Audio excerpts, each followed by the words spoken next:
ছাত্রদল আর ছাত্রলীগ আপনি মুদ্রার এই পিঠ আর ওই পিঠ, তাদের মধ্যে আর এদের মধ্যে খুব একটা যে আপনি পার্থক্য করবেন এটারও কোনো জো নাই। এই ক্ষেত্রে শিবির কিন্তু আলাদা, এটা তো সত্য। তো ছাত্র দল আপনি এক অর্থে, এটা কেউ মনে কষ্ট পাইলে পাইতে পারে, এক অর্থে প্রচলিত অর্থে যে অবস্থা বিরাজ করছে বাংলাদেশের যে কালচার, ছাত্র রাজনীতির যে কালচার, সেটা যদি আপনি দেখেন, এই ছাত্রদল আর ছাত্রলীগ আপনি মুদ্রার এই পিঠ আর ওই পিঠ, আপনি খুব পার্থক্য নাই। তো ছাত্রদল আজকে 12-13 বছর তারা আধিপত্য বিস্তার করতে পারে না, তারা মানে চাঁদাবাজি করতে পারে নাই বলে একচ্ছত্রভাবে ছাত্রলীগ করছে এগুলো।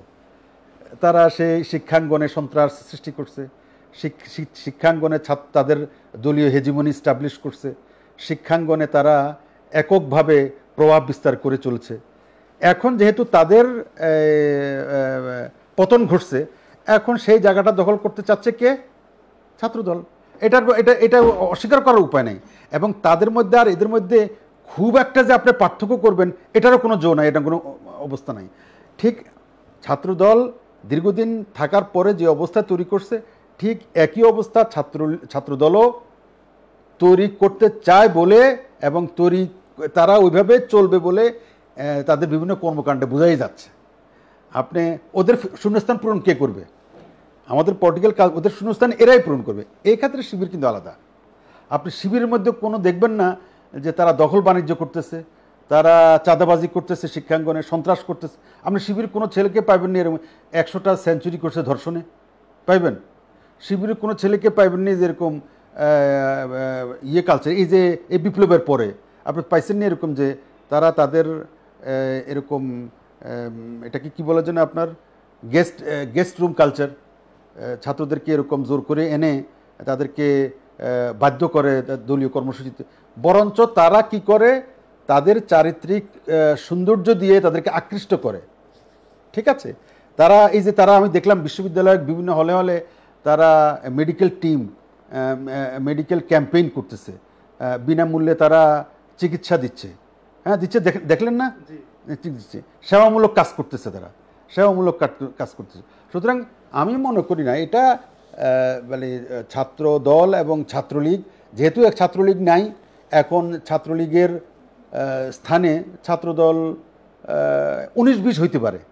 হয়তো ছাত্রলীগের মতো এত বেশি মানে ইয়েতে সেঞ্চুরি হয়তো করবে না, কিন্তু হাফ সেঞ্চুরি হলে তো করবে সুযোগ পাইলে। না, ছাত্র শিবির তো ওদের কৌশলী দল। তো ছাত্র শিবির তো দেখেন এত বড় একটা বিপ্লব যে হইলো, অভ্যুত্থান হইলো, তারা ওই কৌশলটা যদি অবলম্বন না করতো তাহলে অনেকেই তো মনে করে যে এটা হইতো না। হ্যাঁ, তো তারা তো সেটা করছে। এখন এটা আপনি নেগেটিভ নিতে পারেন, এটা নেগেটিভ নিলে আপনার বিপ্লবটা হইতো না। আপনি যদি ধরেন তারা এই কৌশলটা অবলম্বন না করতো, হ্যাঁ, এখন আপনার তাদেরকে গুপ্ত সংগঠন বলতেছেন। না, কোথায় গুপ্ত সংগঠন? এটা এখানে নিয়ে আসলে তো হবে না। গুপ্ত সংগঠন মানে কি? গুপ্ত সংগঠনে কমিউনিস্ট গুপ্ত সংগঠন আছে, তারপরে সর্বহারা পার্টি আছে। এটার সাথে ছাত্রলীগ মানে তুলনা করলে হবে না, আমার ছাত্র শিবিরকে তুলনা করলে হবে না। তারা নির্দিষ্ট সময়ে কৌশলগত কারণে এই ছাত্রলীগের সাথে মিশে গিয়ে এই আন্দোলনটা বেগবান করতে সাহায্য করছে। এটা কৌশলের অংশ শুধু, এটা অন্য কিছু এখানে খুঁজে পাওয়া ঠিক হবে না। এখন তাদের উদ্দেশ্য হাসিল হয়েছে, আপনি তাদের দ্বারা উপকৃত হইলেন, হ্যাঁ, এখন তাদেরকে আবার খারাপ করবেন কোন ইয়েতে? এটা হয় না। এখানে শিবির জামাত বিষয় না, বিষয়টা হচ্ছে এখানে ছাত্র শিবির এবং জামাত বাংলাদেশে প্রচুর সংখ্যক মানুষের মনোজগতে একটা নাড়া দিতে সক্ষম হয়েছে, মানুষের মধ্যে একটা পজিটিভ পরিবর্তন, একটা সুযোগ হয়েছে, এবং মানুষ তাদেরকে ভালোভাবে দেখছে বলে মনে হচ্ছে।